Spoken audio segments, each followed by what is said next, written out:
ایک بہت بڑا گناہ بدنگاہی کا گناہ ہے. آپ کو پتہ ہے ہمارے ملک کے اندر بدکاری، زنا اور بے حیائی کی شرح کتنی بڑھتی جا رہی ہے، کس قدر بڑھتی جا رہی ہے. وہ لوگ جو نکاح کر لیتے ہیں وہ بھی اپنی نگاہوں کو، میں اکثر کہتا ہوں، حضور نے فرمایا نکاح آدھا ایمان ہے. جس نے نکاح کر لیا اس کا ایمان مکمل ہو گیا. تو جو نکاح کے بعد بھی باز نہ آیا، میں اس کو بے ایمان نہیں کہتا، لیکن نبی پاک نے فرمایا جو نکاح کر لے اس کا ایمان، بولیے ایمان محفوظ ہو گیا، اس کا ایمان، سارے بولیے ایمان. اور جو پھر بھی باز نہ آئے، حضور کہہ رہے ایمان مکمل ہو گیا. اور جو نہ باز آیا کیا فتویٰ دیا جائے حدیث کی روشنی میں؟ میرے نبی پاک کی بارگاہ میں عورتیں آئیں توبہ کرنے، بیعت کرنے، مسلمان ہونے.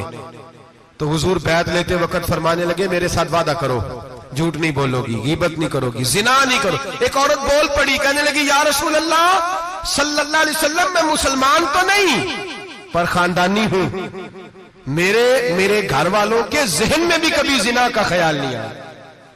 ہم تو اسے خاندانوں کے وقار کے خلاف سمجھتے ہیں. روز بری نظر سے کسی کو دیکھنا اور کسی کے بارے میں غلط باتیں، ناراض نہ ہونا. بہت سارے بوڑھے بھی لذت لے لے کے جرم بیان کرتے ہیں، گناہ بیان کرتے ہیں، غلط باتیں کرتے ہیں، کسی عورت کے بارے میں تبصرہ کرتے ہیں. کیا سمجھتے ہیں مرد اور عورت معاذ اللہ تعالیٰ ایک کمرے میں جا کے بدکاری کرے تو وہی زنا ہے؟ میری طرف دیکھیے اور جھانک کر کے سنیے کیا عرض کر رہا ہوں، ادھر دیکھیں میری طرف. نبی پاک صلی اللہ علیہ وسلم نے فرمایا زنا زبان کا بھی ہوتا ہے، زنا کان کا بھی ہوتا ہے، زنا آنکھ کا بھی ہوتا ہے. حضور کس طرح؟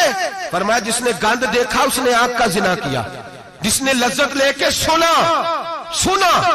چپ نہیں کرایا، پوری بات سنی، وہ بھی زانی ہے. اور جس نے گندی بات بولی وہ منہ کا زانی ہے، جس نے گند سوچا وہ دماغ کا زانی ہے. اور زانی کو سب سے پہلی سزا اللہ یہ دیتا ہے کہ سجدے کی لذت چھین لیتا ہے، عبادت کا سرور چھین لیتا ہے، اس کا نماز میں دل نہیں لگتا. قرآن میں سب سے پہلی سزا اسے اللہ اپنے دروازے سے دور کر دیتا ہے. بھائیو آج ہمارے سجدے بے کیف ہیں، آج لوگ غلط جگہ پہ گھنٹوں بیٹھے رہتے ہیں. مسجدوں میں لوگوں کے دلوں کو گھبراہٹ ہوتی ہے، لوگ بھاگتے ہیں. میرے نبی پاک نے فرمایا تو نظر کو پاک کر لے، اللہ تیری عبادت میں لذت پیدا فرما دے گا. میرے بھائی یاد رکھ لیں اور سن لیں، سب سے کمزور آدمی وہ ہے جس کا ذہن پاک نہیں. سب سے کمزور آدمی وہ ہے جو کردار کا غلط ہے. ایک بات میں نے پڑھی، آپ یقین کریں میرا دل کرے کہ میں آگ لگا دوں اس عنوان کو جس پہ گندگی لکھی جاتی ہے، ان اخباروں کو، ان چیزوں کو جس پہ گند لوگوں کے دلوں میں. وہ انڈیا کی ایک وزیر اعظم عورت گزری تو کسی نے اس سے کہا کہ پاکستان نے تو تمہیں شکست دی ہے، تم جیت نہیں سکے بڑا ملک ہو کے. کہنے لگی کوئی بات نہیں، تھوڑا وقت ٹھہر جاؤ، ہم ان پر تہذیبی یلغار کریں گے، ان کے گھروں میں ننگا ناچ کریں گے، یہ گندی تصویریں دیکھیں گے، یہ گند میں الجھ جائیں گے. اور جو قوم گند میں الجھ جایا کرتی ہے وہ پھر کسی سے لڑنے کی طاقت نہیں رکھتی، اس کے اندر ڈٹ جانے کی ہمت نہیں ہوتی، اس کی غیرت کے جنازے نکل جاتے. دل کرتا ہے جل جائے وہ جل جائے جہاں سے برائی پھیلتی، تباہ ہو جائے وہ علاقے جہاں سے گند ہوتا ہے. لوگ گند کی کمائی کھاتے ہیں، گند کی ایکٹروں کے ساتھ کھڑے ہو کے فوٹویں کھچاتے ہیں اور گناہ پہ فخر کرتے ہیں. اور گندے لوگ کہتے ہیں اللہ کا فضل ہے ہم گند پھیلا رہے ہیں، ثم معاذ اللہ. لوگ گناہ پہ فخر کرتے ہیں چوکوں چوراہوں میں. محمد بن قاسم آئے ہندوستان پہ راجہ دہر کے مقابلے میں، نوجوان میری طرف دیکھیں اور صحیح ہو کے بیٹھے، خاصے صحیح ہو کے بیٹھے، تقریر نہیں کر رہا، جذبات کا. میرے جذبات سنیں، دل کے پھپولے جل رہے ہیں حسینے کے داغ سے. اللہ کی قسم روح کی گہرائی سے بات کر رہا ہوں، وہ بات کر رہا ہوں جو سینہ کہہ رہا ہے کہ پھٹ جائے اور کہنا نہ پڑے. قرآن و حدیث پڑھتے ہیں اور پھر اپنا حال دیکھتے ہیں تو لگتا یہ ہے کہ عذاب قریب آ گیا ہے، لگتا ہے زمین پھٹنے والی ہے، آسمان گرنے والا، لگتا ہے قریب آ گیا سارا کچھ. سمجھے کیا عرض کر یہ بات اگر آپ سمجھ گئے تو قیمت وصول ہو گئی. اس کو سمجھ گئے تو سمجھ لیں آپ کے مزاج کے اندر اللہ نے تبدیلی پیدا کر دی. محمد بن قاسم 18 سال کا جوان، ایک عورت کی عزت پر راجہ دہر ہندو نے حملہ کیا، محمد بن قاسم بچانے آئے. جب ہندوستان آئے فوج تھوڑی تھی، علاقہ تھوڑا تھا، راجہ دہر کی فوج بہت زیادہ، اور پھر اپنا عرب چھوڑ کے یہاں آ کے ہندوستان میں اس کے علاقے میں اس پہ حملہ کرنا، حالات خراب تھے۔ محمد بن قاسم پریشان ہے۔ ایک بزرگ نے دیکھا، کہنے لگے پریشان کی ہو؟ کہنے لگا سوچتا ہوں علاقہ بھی اس کا، فوج بھی اس کی، میرے فوجیوں کو تو رستوں کا بھی نہیں پتا، کیسے جنگ کریں گے، کدھر سے آئیں گے، اور پھر ہمیں زبان بھی نہیں آتی، کیسے کام ہوگا، ڈر رہا ہوں۔ 2-4 دن گزرے تو محمد بن قاسم اشاش بشاش ہو گئے۔ وہ بزرگ کہنے لگے خیر ہے؟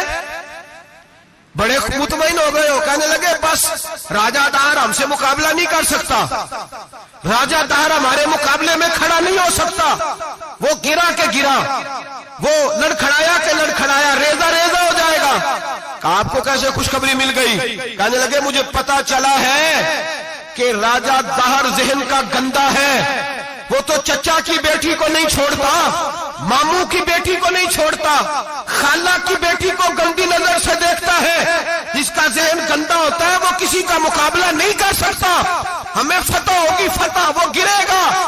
وہ بزرگ کہتے ہیں میں سمجھ گیا کہ واقعی سے فتح ہوگی۔ آج کشمیر کیوں آزاد نہیں ہو رہا، فلسطین میں آگ کیوں لگی ہوئی ہے؟ مسلمان جب تک ذہن کا گندا ہے کمزور ہے، جب تک ذہن کا ناپاک ہے کمزور ہے۔ حضرت سعد بن ابی وقاص رضی اللہ تعالیٰ عنہ فرمایا کرتے تھے اللہ مسلمان کی مدد اتنی دیر تک کرتا رہتا ہے جتنی دیر تک مسلمان کا ذہن صاف رہتا ہے، کردار پاک رہتا ہے۔ آگ اس لیے معاشرے میں لگی ہے۔ نوجوانوں تم کہتے ہو کامیابیاں نہیں ملتی، اسے کیسے کامیابی مل سکتی ہے جس کا ذہن ہی صاف نہیں؟ وہ کیسے دنیا کی بازی جیت سکتا ہے جس کی نگاہ ہی پاک نہیں؟ وہ کیسے آگے بڑھ سکتا ہے جس کے کردار میں پاکیزگی نہیں؟ اپنے آپ کو پاک کر لو، اللہ ہر مشکل میں تمہاری مدد فرمائے گا، ہر رستے میں تمہاری مدد فرمائے گا۔ اور میں نے کہا جب آدمی ناپاک ہوتا ہے تو رب کریم اس سے عبادت کی لذت چھین لیتا ہے، اور اللہ کی سب سے بڑی سزا یہ ہے کہ کسی کو سجدہ نہ لمبا کرنا دے۔ رب کریم سب سے زیادہ اس سے ناراض ہے جس کو قرآن پاک کے کھولنے کی توفیق نہ ہو۔ سب سے زیادہ رب کریم اس شخص سے ناراض ہے جو اللہ کی بارگاہ میں جھکنے کی لذت چھوڑ جائے۔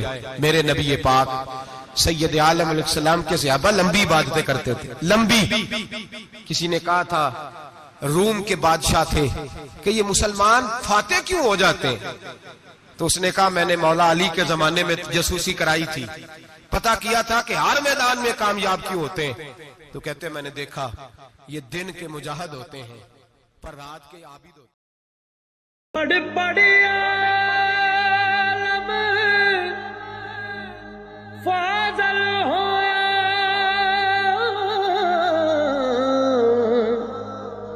کدے اپنے آپ نو پڑھیا ہی نہیں،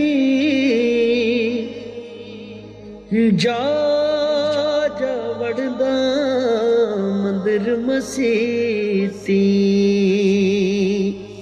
ہو